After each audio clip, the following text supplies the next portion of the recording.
My wife left her laptop open while showering. A hotel booking confirmation popped up for a city she had never mentioned visiting. My hand shook as I clicked the email. Thank you for staying. Hope you and your guest had a wonderful night. My chest tightened.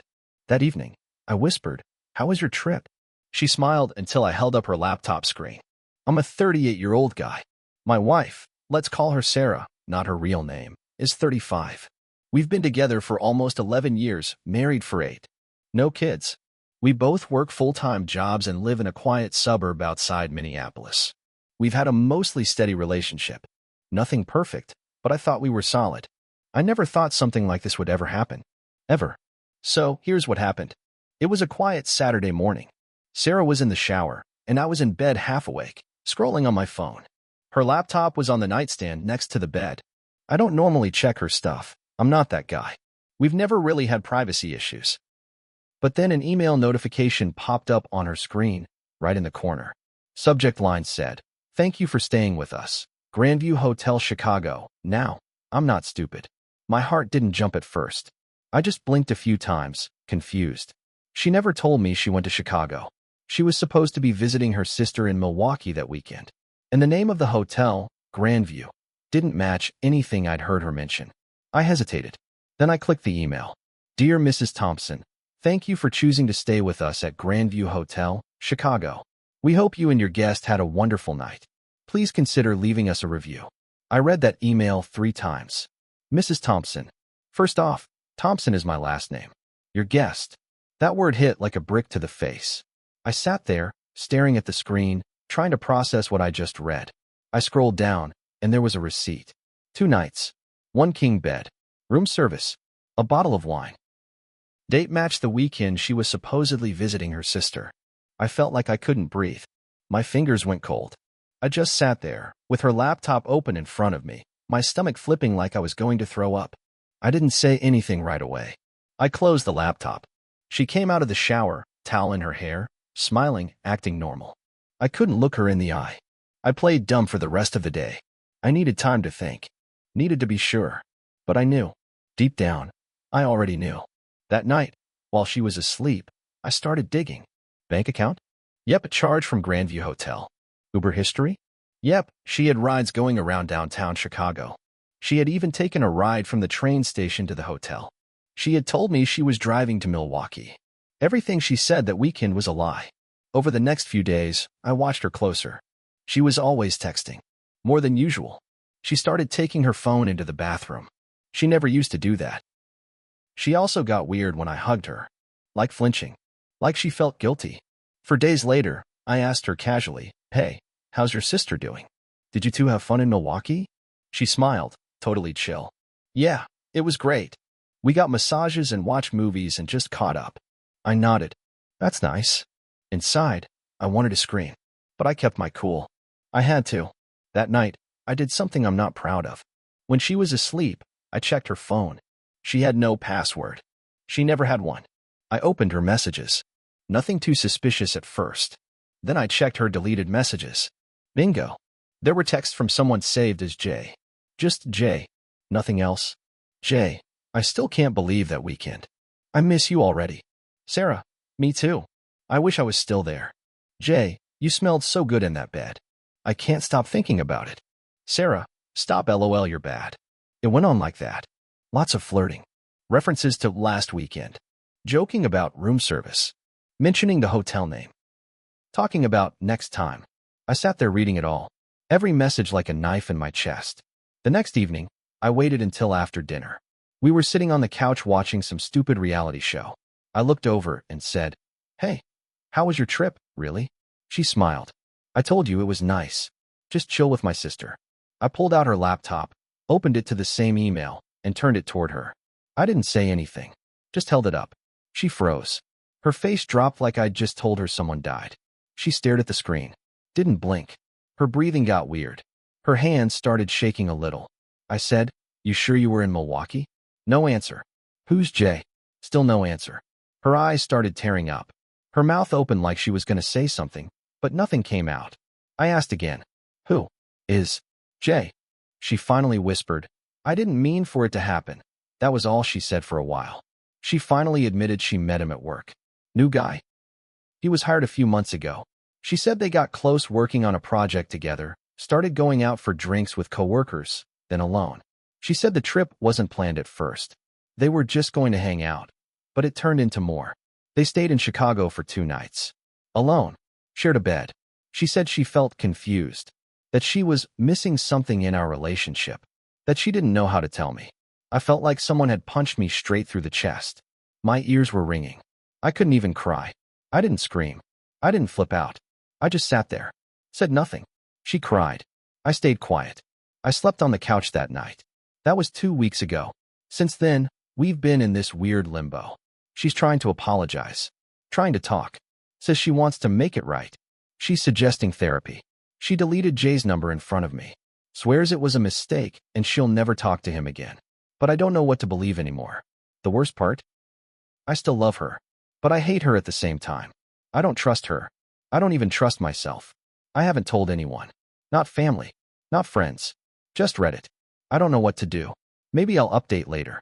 Thanks to everyone who read and replied to my first post. I read every comment, even the harsh ones. A lot of people asked for an update. So here it is. It's been a little over 3 weeks since I found out about the affair. I wish I could tell you things got clearer, but they didn't. If anything, they got messier. After that night, Sarah started acting like someone else. Not in the good way. At first, she cried every day. She tried to hold my hand. She kept whispering things like, "I love you, please don't give up on us." She made dinner every night, kept checking in, sent me texts during work like we were dating again. But then something shifted. Maybe it was guilt wearing off. Maybe it was me pulling back emotionally. But she changed. Her face got cold. Her words got shorter. She started blaming me for things. Saying I pushed her away. That she felt alone for months. That I didn't notice her anymore. Like somehow this was my fault. I couldn't believe it. She cheated. Lied. Slept with someone else in a hotel bed. And now she's telling me I'm the one who failed? That pissed me off. We had our first real fight a few days later. I mean yelling. Not screaming, but it got loud. She said, "You don't even care about why I did it." I said, "You think I care about your excuses when you shared a bed with another man?" She threw a glass. It hit the wall and shattered. That was the first time I actually felt scared in my own house. I left and slept in my car that night. Couldn't even think straight. And then the twist came. About a week ago, I got a message on Facebook. From a woman named Tara. I almost didn't open it. I don't usually accept messages from strangers. But the first line hit me hard. "I think your wife is sleeping with my boyfriend." My stomach dropped. I messaged her back immediately. We exchanged numbers and talked on the phone for over an hour that night. Turns out Jay is not just a coworker. He's someone's live-in boyfriend. They've been together for years.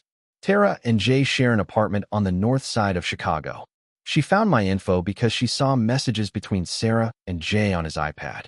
She looked Sarah up on social media, found our wedding photos, and tracked me down. She said she was shaking the whole time. She wasn't sure if she should reach out. I told her I was glad she did. I found out even more from Tara. Sarah didn't just cheat once. It wasn't just the Chicago weekend. They've been meeting for months. Jay had even come up to Minneapolis for business trips. They stayed in a local hotel less than 10 miles from our house. I drive past that place on my way to work every day. I didn't know whether to cry or throw up. When I confronted Sarah with what I knew, she didn't deny it. She sat down, silent for a full minute.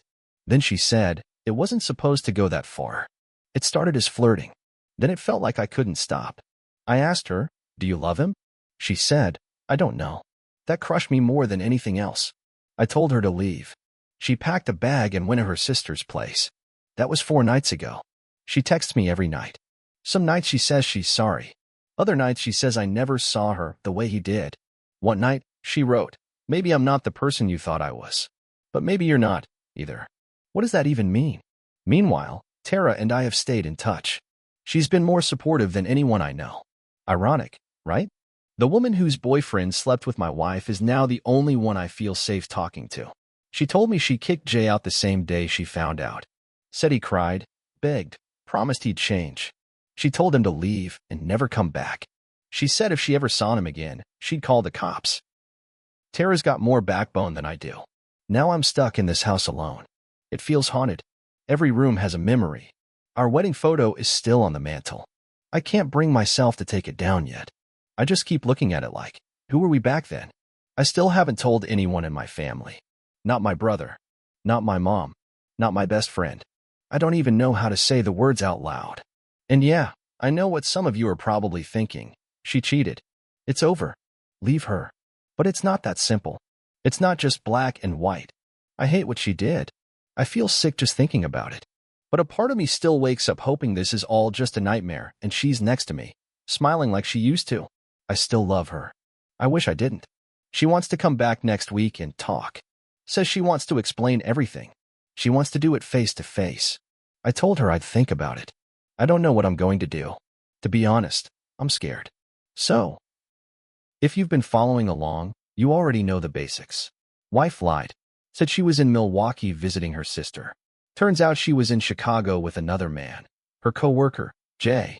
I found out because she left her laptop open and an email from the hotel popped up. Then, Jay's girlfriend Tara messaged me. That's how I learned this wasn't a one-time thing. It was months long. Sneaky. Messy. All behind my back. But now it's worse. Way worse.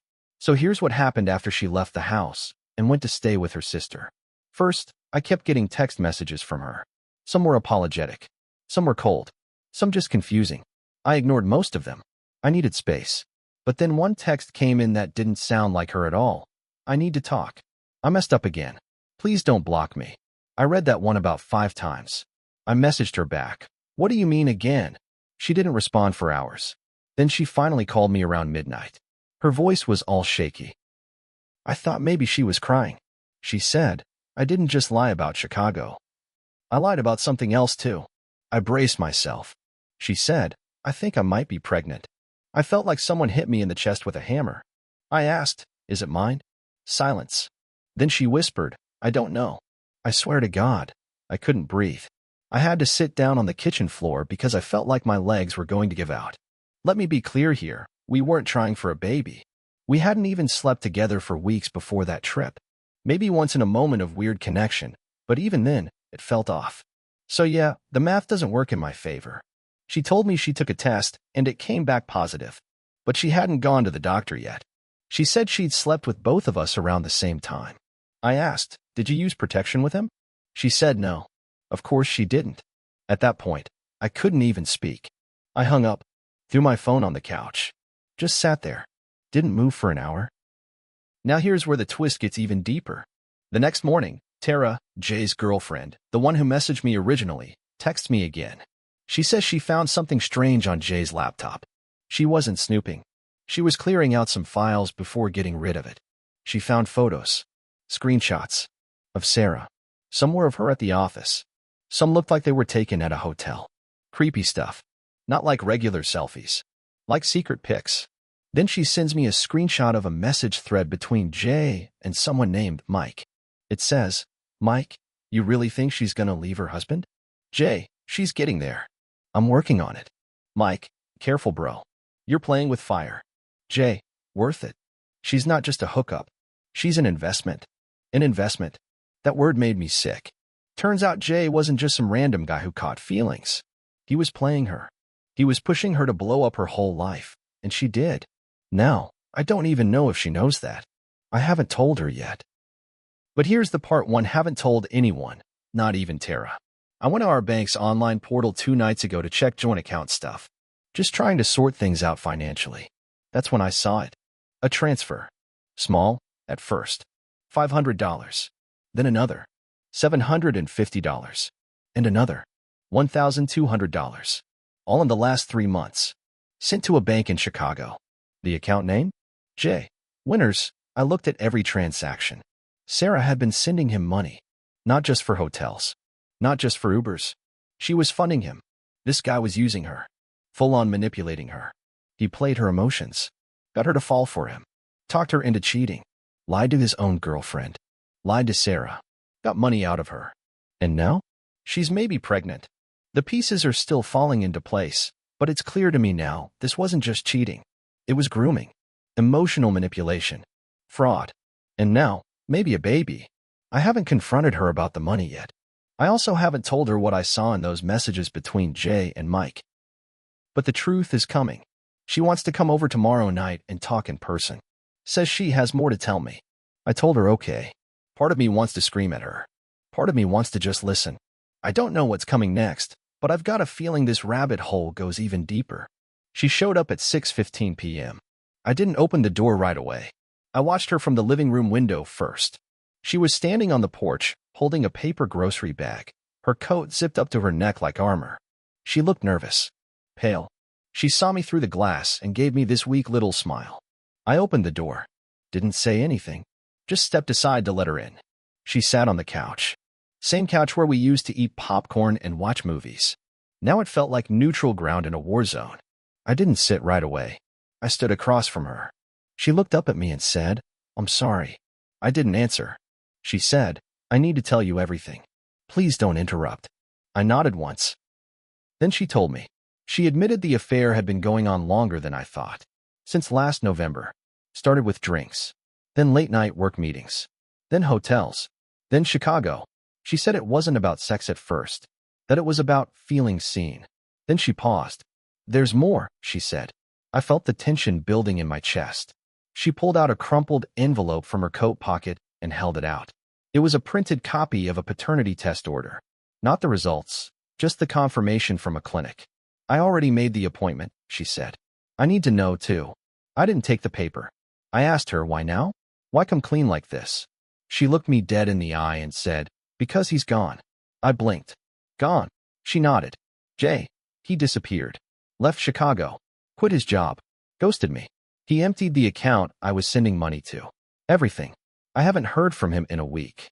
I laughed. I didn't mean to, but it just came out. Like a broken bark. "So now that he's done with you, you're crawling back here?" Her eyes welled up. "That's not fair." I stepped forward. "You betrayed me. Lied to my face. Shared a bed with another man while I was sitting at home ordering pizza and watching reruns." She whispered, "I know." "Do you?" I asked. "Because you didn't just cheat. You funded him. You believed every lie. And now he's gone and you're what? Realizing I wasn't so bad." She started crying. Then something in me snapped. "I read your texts, Sarah. The ones to him. You smell so good in that bed. I wish I was still there. You don't say that unless you meant it. You weren't confused. You were happy." "I was broken," she said. "No. You were selfish." She stood up then. She looked desperate. "I messed up. I admit that. But I never stopped loving you." I said, "You don't do that to someone you love." The silence between us was thick. Then another twist. My front door opened. It was my younger sister, Jess. She dropped by unannounced. She had a key from years ago when she used to house sit for us. She stepped in and saw us both frozen in the living room. What's going on?" Sarah wiped her eyes. Jess looked between us. Then she said it. Blunt, like only a sister can. "Is this about the affair?" Sarah went rigid. I froze. "How do you know?" Jess looked awkward. "Tara messaged me. I guess she found my Instagram through your page." I felt my knees weaken. Sarah turned to Jess. "You knew?" Jess nodded slowly. "She just wanted someone in the family to know. She said you were too proud to tell us."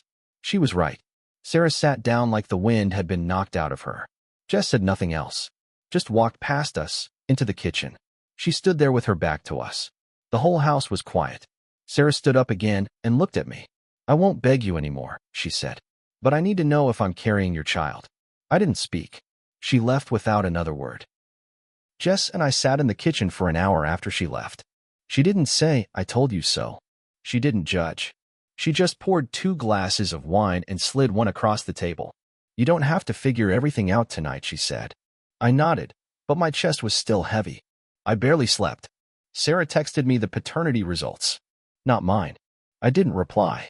She hasn't reached out since. Jess has checked on me daily. Tara and I still message occasionally. Mostly updates on how we're doing. I found out she's in therapy now. She encouraged me to go. I'm thinking about it. I boxed up our wedding photos. Took down the picture from the mantle.